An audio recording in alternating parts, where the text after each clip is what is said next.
আজকে আমরা দেখব Facebook ad campaign structure.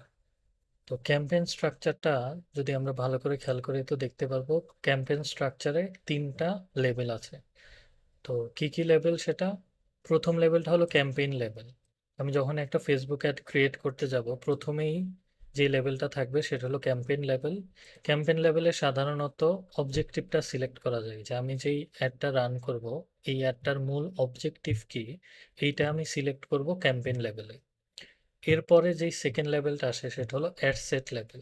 Ad set লেভেলে আমরা হলো গিয়ে টার্গেট অডিয়েন্স, বাজেট, প্লেসমেন্ট আর অন্যান্য যেই অপটিমাইজেশন অপশনগুলো আছে সব অপশন থাকবে হলো অ্যাড সেট লেভেলে। আর ফাইনালি যে লাস্ট লেভেলটা থাকে সেটা হলো অ্যাড লেভেল। অ্যাড লেভেলটা মূলত হলো যে ভিজুয়ালটা মানে অ্যাডের যে ক্রিয়েটিভটা থাকে ওই ক্রিয়েটিভটা থাকে হলো অ্যাড লেভেলে। সো ফেসবুক ক্যাম্পেইনের মোটামুটিভাবে আমরা যদি রাফলি স্ট্রাকচারটা দেখি, স্ট্রাকচারটা হলো ক্যাম্পেইন, অ্যাড সেট এবং অ্যাড। এই তিনটা স্ট্রাকচারের ভিতরেই আমরা ফেসবুক অ্যাডটা রান করি। সো আমরা যদি এক্সাম্পল হিসাবে দেখি একটা অ্যাড, আমি আমার অ্যাড ম্যানেজারে গিয়ে যদি একটা অ্যাড ক্রিয়েট করি, ক্রিয়েট অ্যাডে ক্লিক করলাম, তো প্রথমেই যে অপশনটা আসলো এই অপশনটা হলো ক্যাম্পেইন লেভেলের। এখানে আমি সিলেক্ট করব ক্যাম্পেইন অবজেক্টিভ। এখানে আমরা অ্যাওয়ারনেস, ট্রাফিক, এঙ্গেজমেন্ট, লিড এই টাইপের অবজেক্টিভ দেখতে পারতেছি। প্রত্যেকটা অবজেক্টিভ আমরা পরবর্তী কোনো ভিডিওতে ডিটেলে আলোচনা করব। আজকে আমরা শুধু দেখতেছি কি কি লেভেল আছে এবং লেভেলগুলোতে কি কি অপশন থাকে। তো আমি এই স্পেসিফিক ক্যাম্পেইনটার জন্য এঙ্গেজমেন্ট সিলেক্ট করলাম। তারপর ক্লিক করলে এখানে অপশন আসবে যে একটা হলো গিয়ে অটোমেটিক অপশন আর একটা হলো ম্যানুয়াল। আমরা অবভিয়াসলি ম্যানুয়ালটা সিলেক্ট করব। তারপর কন্টিনিউ করলাম। কন্টিনিউ করার পর ক্যাম্পেইন লেভেলে আমরা একটা জিনিস দেখতে পাচ্ছি, এখানে বাজেট সেট করার অপশন আছে। ফেসবুক অ্যাডে দুইটা জায়গায় বাজেট অ্যাড করা যায়, একটা হলো ক্যাম্পেইন লেভেলে আর একটা হলো অ্যাড সেট লেভেলে। আমরা যদি ক্যাম্পেইন লেভেলে বাজেট অ্যাড করি সেই ক্ষেত্রে ওই বাজেটটা প্রত্যেকটা অ্যাড সেটের মধ্যে ইকুয়ালি ডিস্ট্রিবিউট হয়ে যায়। আর আমরা যদি অ্যাড সেট লেভেলে বাজেট সেট করি সেক্ষেত্রে প্রত্যেকটা অ্যাড সেট ওই অ্যামাউন্টের বাজেট স্পেন্ড করে থাকে। তো আমরা এই এক্সাম্পল অ্যাডের জন্য এটাকে যদি আমরা টেস্ট দেই, টেস্ট, এই টেস্ট অ্যাডের জন্য আমরা ক্যাম্পেইন লেভেলে বাজেটটা সিলেক্ট করলাম, বাজেট সিলেক্ট করে দিলাম 10 USD। ওকে, তারপরে আমরা যেই লেভেলটাতে যাবো এখন আমরা অ্যাড সেট। তো এই অ্যাড সেটের জন্য আমরা একটা নাম সিলেক্ট করে দিই যে টেস্ট অ্যাড সেট। এখন কনভার্সনটা কোনভাবে হবে, এখন যেহেতু আমরা প্রথমে সিলেক্ট করছি যে আমাদের অবজেক্টিভটা হলো এই অ্যাডের ক্ষেত্রে এঙ্গেজমেন্ট অবজেক্টিভ, আমাদের ক্যাম্পেইন অবজেক্টিভ এঙ্গেজমেন্ট। তো এঙ্গেজমেন্টের উপর বেস করে এখানে মাল্টিপল কনভার্সন অপশন আছে। তো আমরা সিলেক্ট করলাম মেসেজিং অ্যাপ কনভার্সন।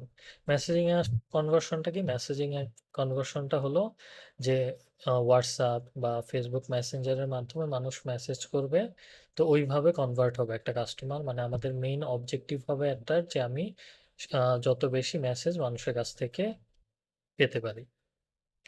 তারপর এখানে হলো আমি পেজ সিলেক্ট করব, এখানে যে পেজটা আছে এটাই থাকুক। তারপরে ডেট সিলেক্ট করব। এখন এখানে আসা যাক যে অ্যাডসেট লেভেলে সবচেয়ে যে ইম্পর্টেন্ট সেকশন সেটা হলো আমাদের লোকেশন আর অডিয়েন্স টার্গেটিং। তো লোকেশনের ক্ষেত্রে আমরা বাংলাদেশে রাখলাম। অডিয়েন্স টার্গেটিং এর ক্ষেত্রে এখানে একটা অটোমেটেড অডিয়েন্স অপশন আছে। অটোমেটেড অডিয়েন্স অপশনে আমরা থাকবো না, আমরা অরিজিনালটাতে সুইচ করব। অরিজিনালটাতে সুইচ করলে দেখা যাবে যে এখানে আমাদের আরো অনেকগুলো অপশন চলে আসছে। প্রথম যে অপশনটা আছে এটা হলো কাস্টম অডিয়েন্স। কাস্টম অডিয়েন্সটা সাধারণত পেজ বা ওয়েবসাইটের যে ভিজিটর্স থাকে বা যেই অডিয়েন্স থাকে আমাদের এক্সিস্টিং অডিয়েন্স, ওই এক্সিস্টিং অডিয়েন্স থেকে ক্রিয়েট করা যায়। সো কাস্টম অডিয়েন্সটা আমরা পরবর্তীতে কোনো একটা সময় আলোচনা করব। তারপরে হলো গিয়ে লোকেশন। সো লোকেশনটাতে থাকে হলো গিয়ে যে আমি যেই লোকেশনে একটা রান করতে চাই, তো লোকেশনটা আমি একটা কান্ট্রি দিতে পারি, একটা স্পেসিফিক লোকেশন দিতে পারি বা একটা খুব ন্যারো এরিয়াও দিতে পারি যে আমি জিপ কোড দিয়েও টার্গেট করতে পারি। সো লোকেশনটা অনেকভাবে টার্গেট করা পসিবল। এজ রেঞ্জ অবভিয়াসলি প্রত্যেকটা প্রোডাক্টের জন্য একটা স্ট্যান্ডার্ড এজ রেঞ্জ থাকবে যে কোন এজ রেঞ্জের মানুষ ওই প্রোডাক্টটা বা ওই অ্যাডটার সাথে রিলেটেড। তো ওইটার উপর বেস করে আমরা এজ সিলেক্ট করে দেবো। তো জেন্ডার। এরপরে আসে ডিটেল টার্গেটিং। তো ডিটেল টার্গেটিংও আমরা পরবর্তীতে আরো ডিটেল আলোচনা করব। এখন মোটামুটিভাবে একটা আইডিয়া দেওয়ার জন্য বলে রাখি যে ডিটেল টার্গেটিং এর ক্ষেত্রে আমাদের হলো যে অপশনগুলো থাকবে আমরা ডেমোগ্রাফিক, তারপরে ইন্টারেস্ট, একটা ইউজারের বিহেভিয়ার, সবকিছুর উপর বেস করে একটা ডিটেল টার্গেটিং প্রোফাইল তৈরি করতে পারি। ওই প্রোফাইলটার উপর বেস করে আমরা ডিটেল টার্গেটিংগুলো সেট করব। তো ডিটেল টার্গেটিংটা খুব প্রিসাইজলি করার জন্য প্রথমে আমাদের যেটা বিল্ড করতে হবে, আমাদের একটা কাস্টমার অ্যাভাটার তৈরি করতে হবে, যে আমাদের একটা স্ট্যান্ডার্ড বা একটা জেনারেল কাস্টমারের মানে কি কি গুণাবলী থাকবে, তার ইন্টারেস্ট কি হবে, তার বিহেভিয়ার, ডেমোগ্রাফিক, এই সব কয়টা জিনিস আমরা একটা কাস্টমার অ্যাভাটারের মধ্যে ক্রিয়েট করব। তারপর ওই ইনফরমেশনগুলো ইউজ করে হলো গিয়ে আমরা অ্যাডভান্স ডিটেল টার্গেটিংটা করব। এরপরে আসে প্লেসমেন্ট অপশন। প্লেসমেন্টের ক্ষেত্রে আমরা অটোমেটিক প্লেসমেন্টে থাকতে পারি বা চাইলে ম্যানুয়াল প্লেসমেন্ট দিতে পারি। তো আমরা অ্যাডভান্স প্লেসমেন্ট নিব না, আমরা ম্যানুয়ালি প্লেসমেন্ট করব, ডিপেন্ডিং অন দি বিজনেস, যে এক এক বিজনেসের জন্য এক এক প্লেসমেন্ট বেশি প্রফিটেবল হয়। সো মোস্টলি যদি আমি বাংলাদেশের ক্ষেত্রে চিন্তা করি, তাহলে Facebook Messenger most of the page বা মোস্ট অফ দ্য বিজনেসের জন্য ভালো। কিছু কিছু স্পেসিফিক টাইপের বিজনেসের জন্য হয়তো বা ফেসবুকে থেকে ইনস্টাগ্রাম বেটার হবে, সেক্ষেত্রে আমরা ইনস্টাগ্রাম সিলেক্ট করতে পারি প্লেসমেন্টের জন্য। তো অ্যাড সেটে আমাদের মোটামুটি এই কয়টা কনফিগারেশন করলেই হবে। এরপরে আমরা চলে যাব অ্যাড লেভেলে। তো অ্যাড লেভেলে গেলে অ্যাডটা মূলত আমাদের ক্রিয়েটিভ সেকশন, মানে আমার একটা ভিজুয়ালি দেখতে কেমন হবে এটা আমি এখান থেকে সিলেক্ট করতে পারি। সো অ্যাড ক্রিয়েট করার জন্য আমাদের কাছে বেশ কিছু অপশন আছে। প্রথম অপশনটা হলো যে আমি কাস্টমাইজ ভাবে অ্যাডটা ক্রিয়েট করতে পারি। সো আমি যদি কাস্টমাইজ ভাবে অ্যাডটা তৈরি করতে চাই, সেক্ষেত্রে আমাকে একটা ইমেজ বা ভিডিও অ্যাড করতে হবে, এখানে একটা প্রাইমারি টেক্সট দিতে হবে, তারপর একটা হেডিং, কল টু অ্যাকশন, এখানে কিছু কল টু অ্যাকশনের অপশন থাকে।